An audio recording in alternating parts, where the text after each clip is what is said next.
I'm excited to be here. I'm excited to talk about this theme of biophilia, talk about how this influences our public realm, our cities, our neighborhoods, and then talk about how these things kind of influence a public space such as Broadway Square. And so when I think of biophilia, Jeff did a great job introducing this concept, but I think like this picture I threw up here is probably like the most literal example of a green wall and bringing nature into our spaces.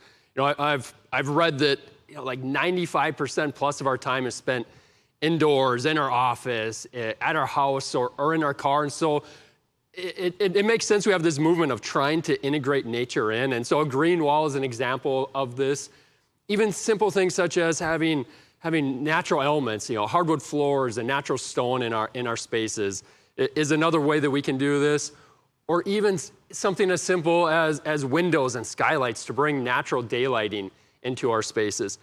My background was in urban design and planning and geography, so I've always had this real interest more like what's happening in the space between our buildings, the streets, and what happens when you walk out the front door. And so I want to talk about how nature influences this part of our lives and this part of the design of our cities.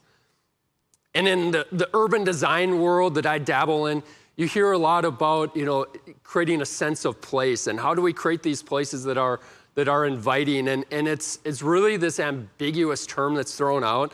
It's shrouded in mystery, and most people don't really understand like what actually is that. How do we achieve that? It's more one of those things that you know when you've got it, and it's just as obvious when you don't have it. And so these pictures I'm going to show, I think all of these represent places that people would like to spend time in. A place where tourists go to, a place where you'd want to sit down and have a cup of coffee and hang out. Places you'd bring your family to. All of these have some redeeming value. What I'm going to say kind of are postcard worthy. And you look at these places and you get into, a lot of these are downtowns, Walt Disney World. Some of these are really big, some are small. Here's some local pictures here of Fargo.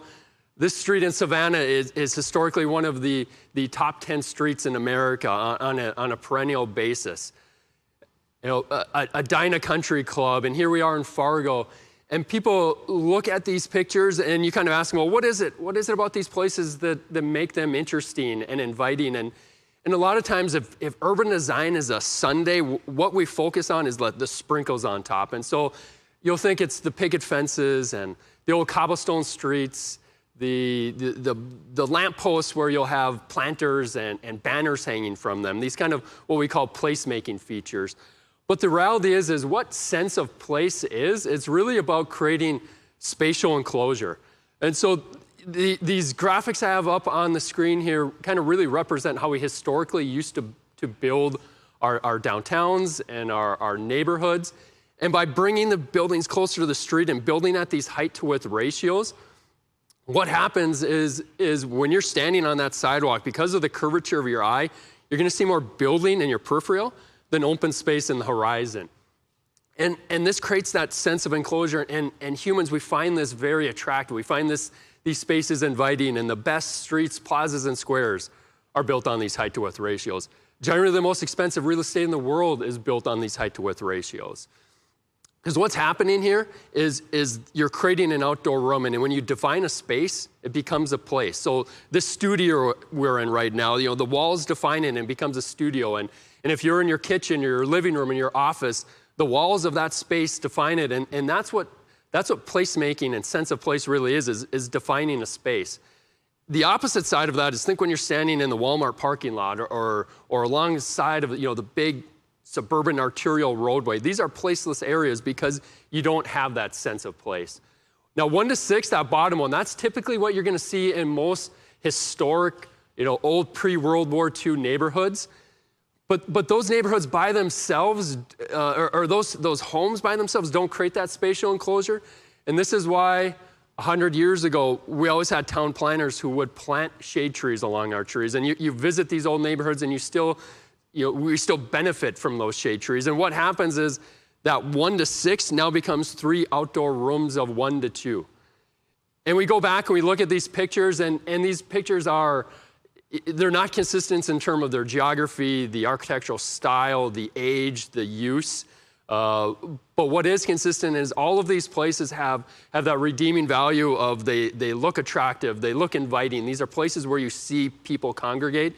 And they also, what you see is this pattern of this height to width ratio happening over and over again.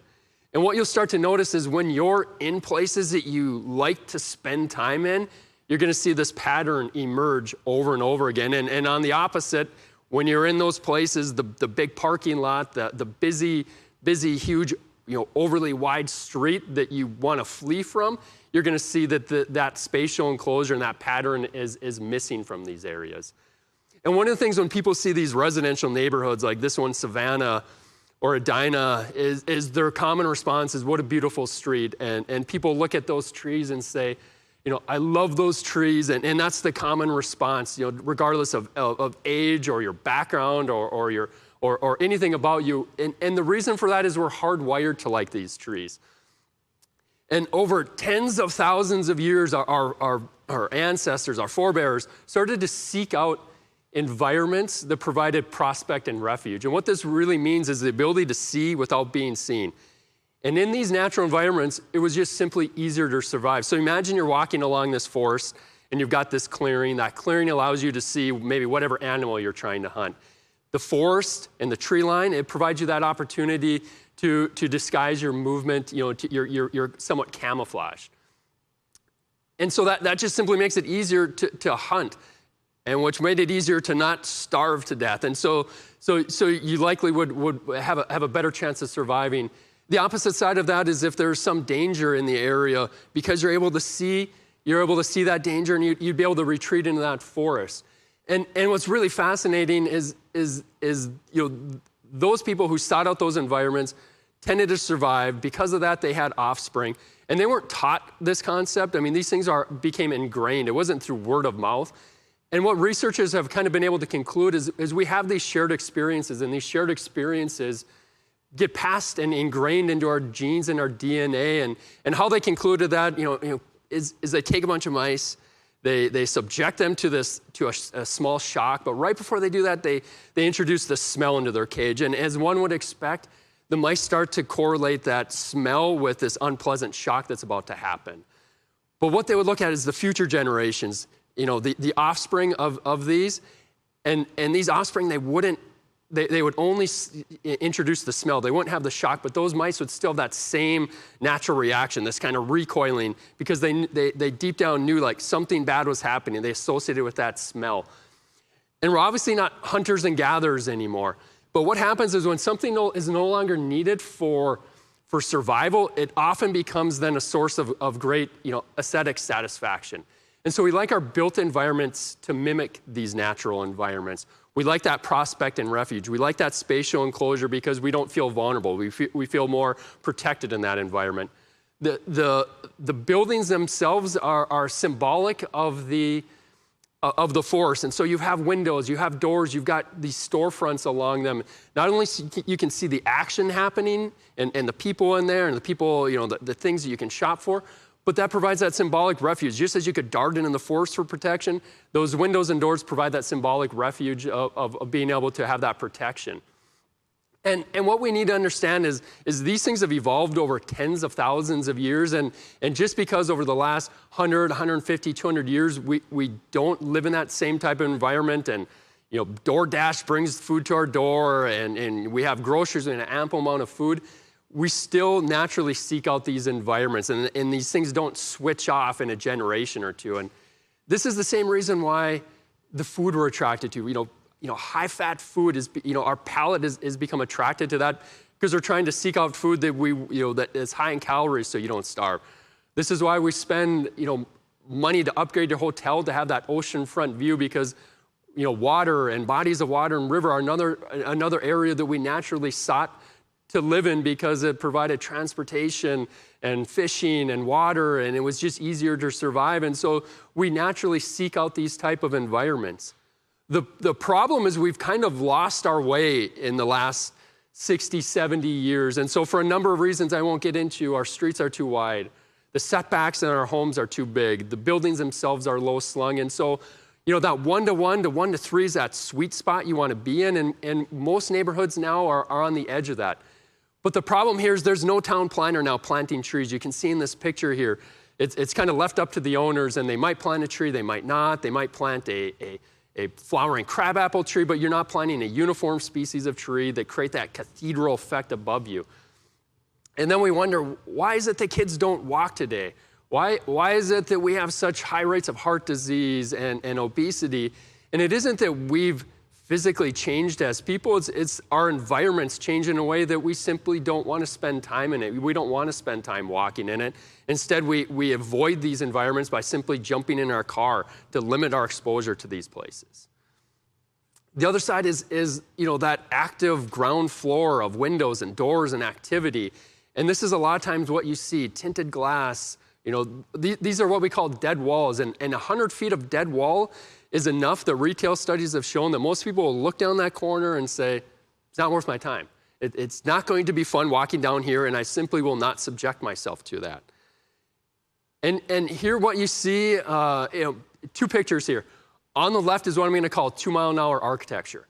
When you're on your foot, the details of the architecture of that building, the active ground floor with a business here, the windows and doors, all of those things are what you want to see. And when you string multiple buildings along a block, now you've created a block that's actually enjoyable to continue to walk down. You string enough of these blocks together, you now create a district that's enjoyable to spend time in. On the right is a picture of 30-mile-an-hour architecture. Those details, the windows, the doors, none of that matters when you're buzzing by in a car 30 miles an hour, because it's not going to take you 30 seconds, it's going to take you a half a second. And that's really the crux of the problem with how we've designed our cities and our neighborhoods. The last 70 years is we're really good at designing everything for our car and all the minutia of what a car needs to be happy, whether it's how much parking or the size of the road or the geometry of that road. And we've lost our way on what do people want when they're like walking around on their 2 feet. In our neighborhoods, oftentimes you see this, we're designing here obviously for cars, not people. And is that a fun experience walking through there? Do you see people? Do you see activity? And no, you don't. And so these type of environments kind of push people out. And one of the problems with, I lived in a home like this one day, and now I live in a historic home. But one of the problems with this type of heavy garage-dominated architecture is it pushes people to their backyard. It pushes people inside. And so you don't have a sense of community because you don't know anyone except maybe the surrounding neighborhood, your surrounding neighbors. The people down the street, you might only know them by the car they drive, because that's the only experience you have, because you don't spend time in that public realm. It's just not fun and exciting. Here's a map of downtown Fargo, and all I want you to look at is the dark green. The dark green represents everything that has that sense of place, that spatial enclosure. And you can see the old neighborhoods here. Where do we see most people walking in this environment? Where do we see the marathon happen? Where do you see parades happen? And it should become quite obvious why, because these are places that we're naturally drawn to. Here we have, this could be any suburban area in any country across the U.S. with a large mall. And what don't you see in these areas? You don't see that type of public activity because we've solely designed for cars. And for those in the area, what I want to point out is the distance from Chick-fil-A to West Acre Cinema is the same distance as Fargo Theater to Old Broadway. That downtown walk, you wouldn't think twice about walking it, because of the experience you're having here. That distance there, you're not going to walk, but it isn't a factor of the distance, it's a factor of that built environment. So here's a newly built home in a neighborhood, a traditionally designed neighborhood, and what don't you see? A garage, and the garage is tucked in the back on an alley. What do you see? Elements that people equate to with human activity and social interaction. Windows, doors, front porch. Research has shown, using eye tracking software, that these are the environments when you pull up to a house, this is what your eyes are tracking and looking at, those type of elements. And we know that people want that front porch experience, and this is unfortunately what we give them. Because that front porch experience is that opportunity when someone's walking by that you can say hi and you can create that social interaction. We're very social creatures and we like that, but we don't give that opportunity. But we know deep down that we want that because we've all seen this guy. The guy sitting on his front garage door up, sitting in a lawn chair, drinking a cup of coffee, waiting for that world to go by. And so we want that as humans. We want that opportunity, and we want our buildings to have that. We just don't simply provide that to people anymore. A street you're going to walk down to. As that tree matures, this is only going to get better, and the detail in the porch. High rate of social interaction in a neighborhood like this. This is going to be a neighborhood where you park your car and go inside typically. You're not going to see the amount of foot traffic and people walking. This is a church, if you live within a couple blocks and you attend this church, you're likely going to walk here because what are the dominant features of this? It's pulled up to the corner. The front door is the most prominent feature, and you get to walk up to this church, in dignity. This is a church you're going to drive to. Everything you're seeing here is signaling, drive here. The parking lot that's literally bigger than Target's, that's required by code. And the mistake we often make is we must have been a really wealthy society 100 years ago, so we could build these beautiful churches and civic buildings. But the reality is we build gold-plated infrastructure for our cars, the parking lot, the stormwater, the retention ponds, the concrete, all of those things that by the time you get to the budget for the church or the civic building itself, the budget's blown it, and you just don't have the opportunity to build these beautiful civic structures anymore. So this is the basic formula in your downtown.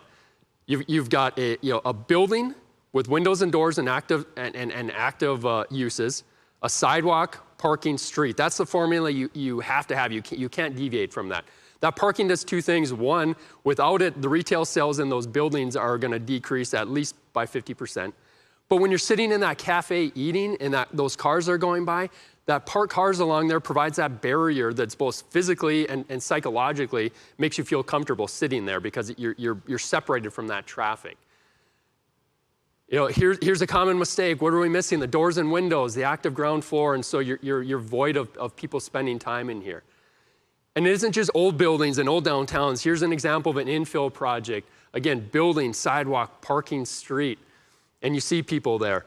This is suburban design, so it's building, parking, sidewalk, street, and so you broke the relationship. So if you're walking on this sidewalk, you have high-speed traffic on one side, you've got parked cars and a parking lot, and the relationship between you on the sidewalk and be able to look in those stores is completely broke. And so if you did walk there, there's a good chance you're never going to walk there again because it wasn't at its base level really getting to what you want to have as an experience. So here's a classic plaza, a European plaza. I think this one is in Spain. And what you'll notice if you ever have the opportunity is just pay attention to where's the activity in these places, and it's always on the edges, and it's on the edges for two reasons. One reason is because psychologically, we feel more comfortable. When you're in the middle, you feel exposed, and so we always kind of congregate around the edges. But the edges is always where the action is too.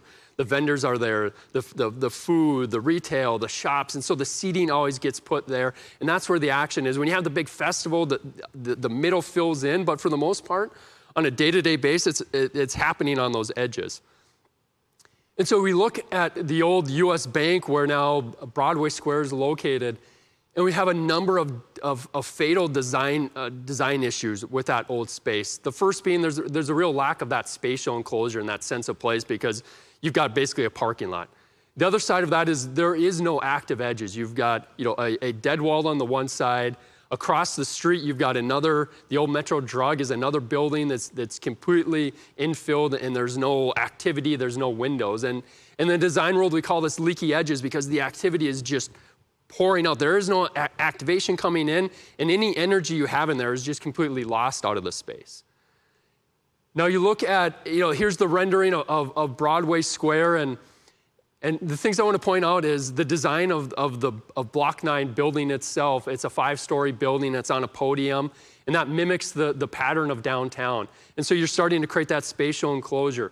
At the ground floor, what's happening is you've got the lobby on Broadway for the hotel. You've got the restaurant wrapping around that corner facing onto Broadway Square. You're gonna have outdoor seating, and so you have this huge activator of people and food and energy happening there. Next to that, we have retail bays, and those retail bays we're gonna be seeking to have, we don't want offices there, we want a coffee shop, we want retail, we want things that are gonna be activating. Then you look at the design, some of the elements. You've got 20 trees that were brought in, and these elm trees, when they mature out, they're gonna have a full canopy. The edge is where the action is. So you've got the seating there. You've got mobile or seating that can be moved around and is very flexible. The center is where that lawn is, and the pavilion, and where the ice rink is. So that's where the major programming happens. And then you look across the street, ahead of Block 9 project even happening, when this building came for sale, we knew how important this building was to the success of Broadway Square. As it stands now, when Broadway Square expands into 2nd Avenue, when the farmers market's there, that building is not going to activate it as it was. And so because of that, we purposely chopped that building up into 3 different storefronts. They all face onto 2nd Avenue. They all face onto Broadway Square. And what that's doing is they're going to benefit from all the activity happening in Broadway Square, but Broadway Square is just as much benefiting from the coffee coming in and out and into the plaza, and the hot cocoa, and the people leaving the rink to get cocoa, the ice cream at Silver Linings, and all this activity happening here. And so you look at kind of the final space of Broadway Square, and it's really easy to get hung up on like the small details of the space and all of those things, but the success of these public spaces really lies on how well does the surrounding environment going to be able to support it. And so this space has always been great. Broadway's always been super walkable and inviting, and we've just had this gap here. And so now with all the activity that the Block 9's going to have with the hotel and the office and RDO and the retail and the restaurant, that activity and energy is going to be spilling into there. And then Broadway Square itself is going to become this real source of energy for downtown. And of all the projects I've been associated with at Kilbourne Group, I think this is the one that's going to be the biggest game changer. And I think it's the one that we're always going to look down at downtown as kind of this pre and post era of before and after Broadway Square, because that's how big of an impact it's going to have in this area. And so I'll let Anna, the director of Broadway Square, kind of get into the details of like the programming and all of this next. And so appreciate your time kind of being able to share my thoughts, and we'll turn it over here.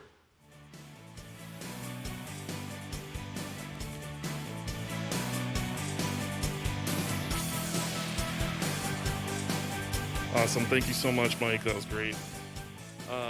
We have a second speaker today, so I'm going to introduce Anna before she comes up here. Anna Russes Peterson is an arts leader, creative placemaker, venue manager, and theatrical producer. She has worked for 2 decades in a variety of theater positions and venues throughout the U.S. and locally here in Fargo. She is the Broadway Square Plaza manager, coming to the position in 2020 after serving as the event production administrator at Zach Theater and completing an MFA in arts leadership at Seattle University. Her official training is in theater, arts leadership, and photography, and uses her company, Anna Noel Creative Productions, to administer her creative projects, creative consultations and collaborations, photography, publishing, and philanthropic efforts. Help me welcome to the stage Anna Russes Peterson.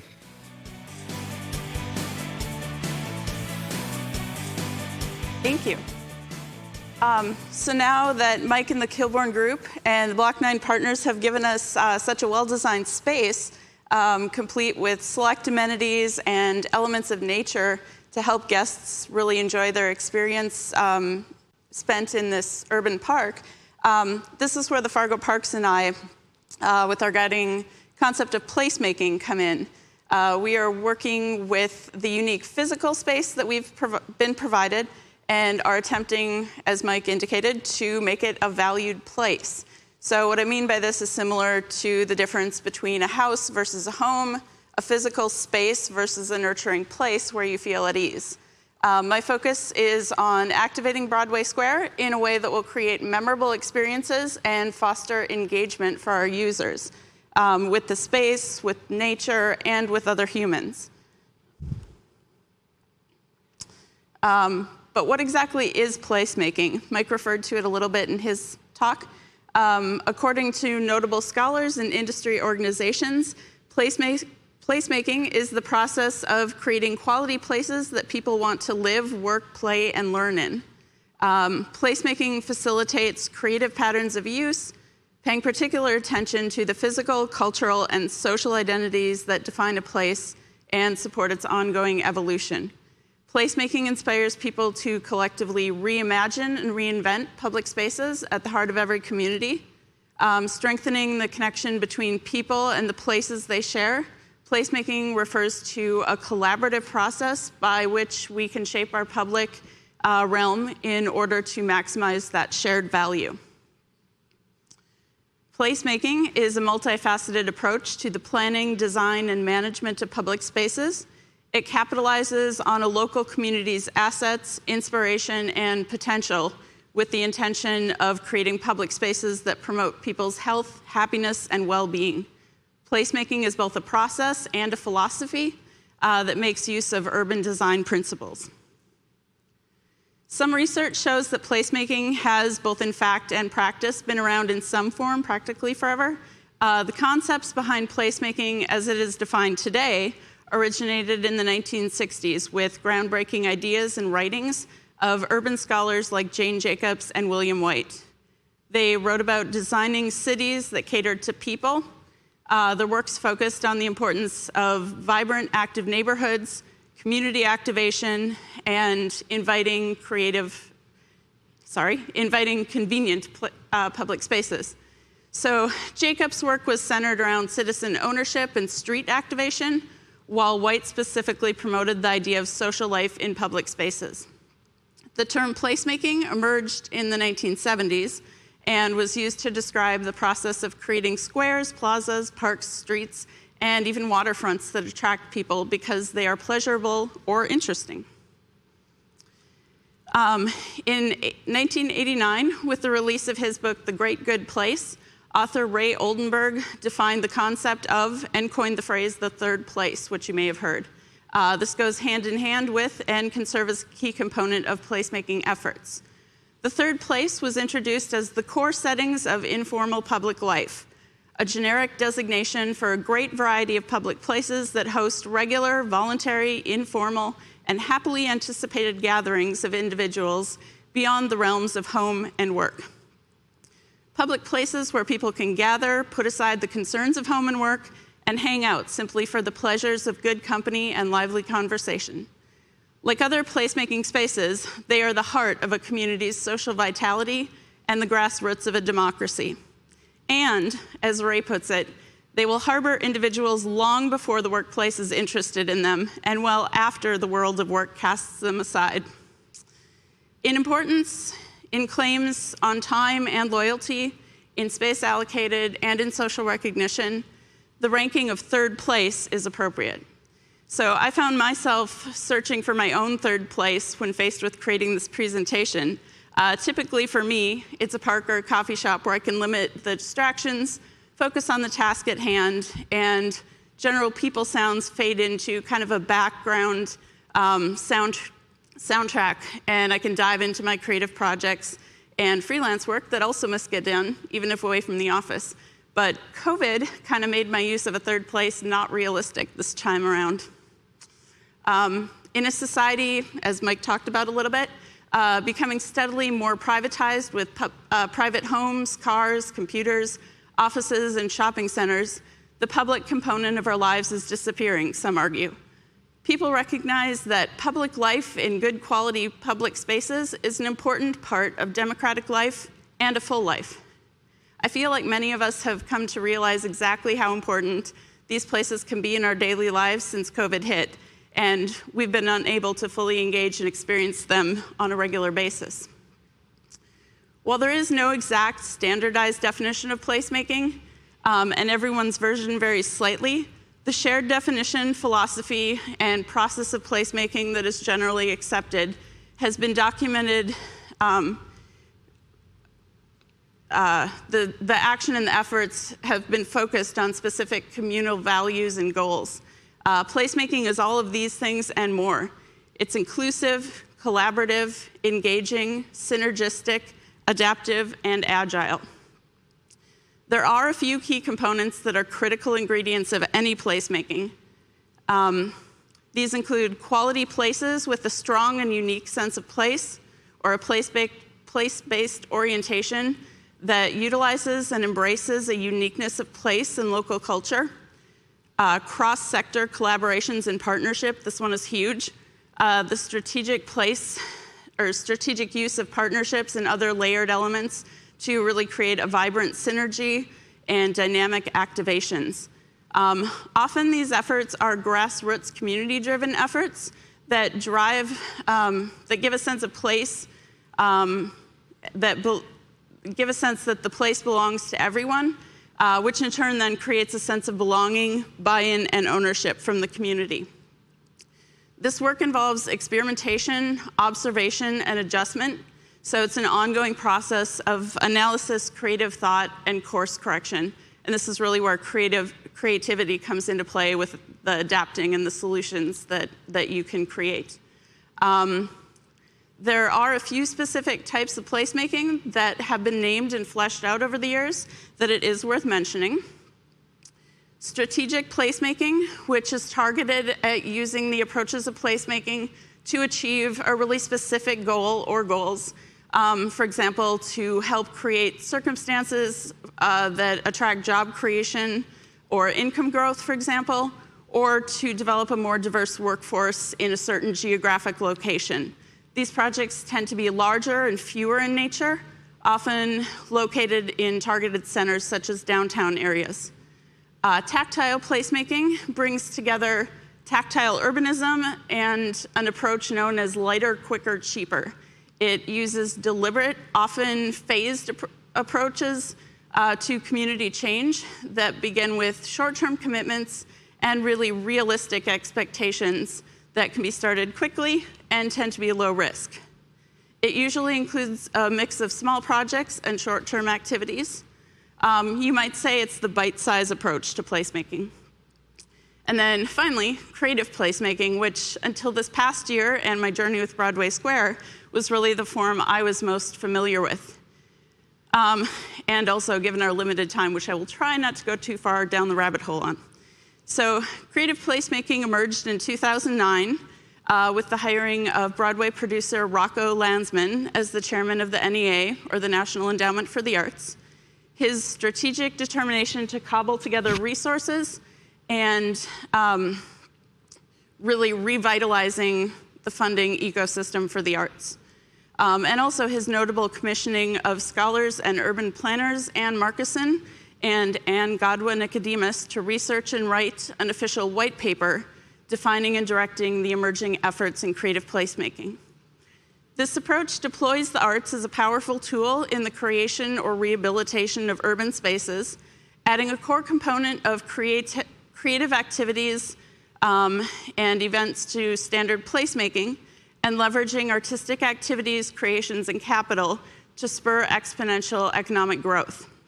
So for example, if a small storefront theater suddenly emerges and draws audience members in, these new guests to the place may spend money in the areas on parking, at restaurants, or on hotels.